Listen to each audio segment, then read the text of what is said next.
আসসালামু আলাইকুম। আজকে আমি ডিম রান্না করব, লাউ দিয়ে ডিম। এই যেখানে লাউ নিয়েছি কেটে, এবার ডিমগুলো আমি একটু ভেজে নেব, একটু লবণ ছিটাই দিই, ডিমগুলো আটকে না যায়।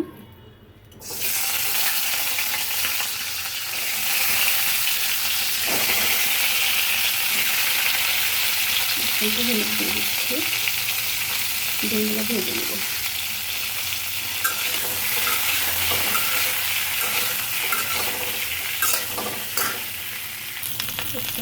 আমার ডিম ভাজা হয়ে গেছে, এখন আমি ডিমগুলো তুলে ফেলবো।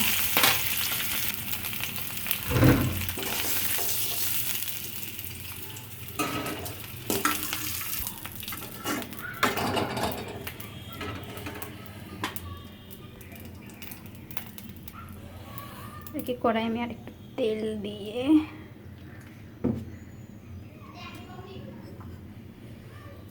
পেঁয়াজ দিয়ে দিলাম, পছন্দ মতো একটু মশলা দিয়ে দিচ্ছি, সাথে একটু লবণ দিয়ে দিচ্ছি যেন তাড়াতাড়ি ভাজা হয়ে যায়।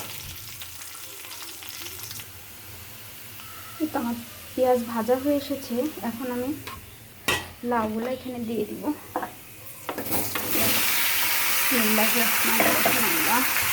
আমার একটু ভয় ভয় লাগে, তো একটু লবণ ছিটিয়ে দিলাম। আর লাউটা আমি খুব হালকা মশলায় রান্না করবো, এই জন্য এই যে অল্প মশলা এটাতেই হয়ে যাবে রান্না, আর কিচ্ছু লাগবে না।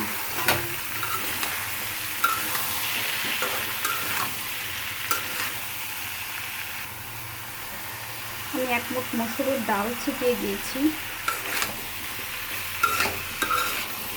যেন ঝোলটা একটু ঘন হয় এবং ডালটা দিলে খেতেও ভালো লাগে। আমাদের ভালো লাগে, আপনি আপনাদের পছন্দ মতো দিতেও পারেন, নাও পারেন। এই তো হয়ে গেছে, এখন এটাকে আমি ঢাকা দিই। জালটা মিডিয়াম টু হাই থাক। রান্নাটা হতে হতে এদিকে আমি আমার থাল বাসনগুলোও ধুয়ে ফেলেছি, সাথে সাথে চুলা টোলাগুলো সব পরিষ্কার করে ফেলবো। আমার রান্নাও শেষ, একসাথে আমার রান্নাঘরের কাজও শেষ।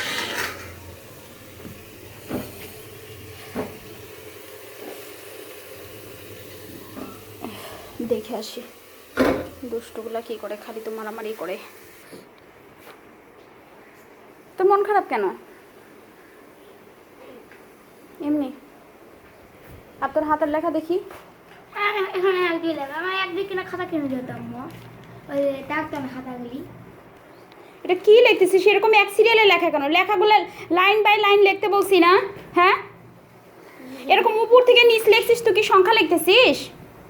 না, সেটা কিনে দাও, খালি সারাক্ষণ কিনে দাও।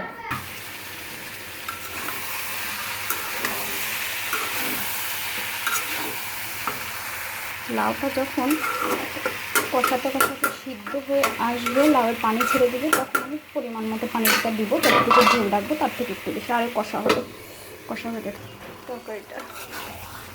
কড়াই কষানো হয়ে গেছে, ঝোল দিয়ে দেবো।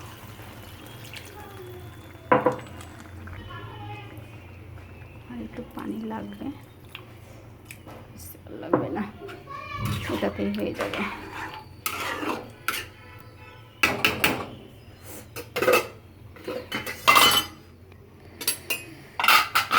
এবার আমি ডিমগুলো দিয়ে দিই।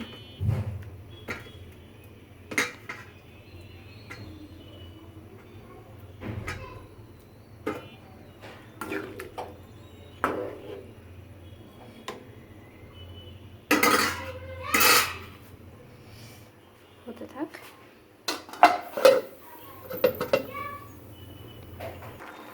তো রান্না আমার হয়ে গেছে, এবার উপর দিয়ে আমি একটা কাঁচামরিচ ছিটাই দিব। এগুলোর হালকা ঝালও ছাড়বে এবং সুন্দর একটা গন্ধ তরকারির মধ্যে চলে আসবে। তো আল্লাহ হাফেজ সবাইকে।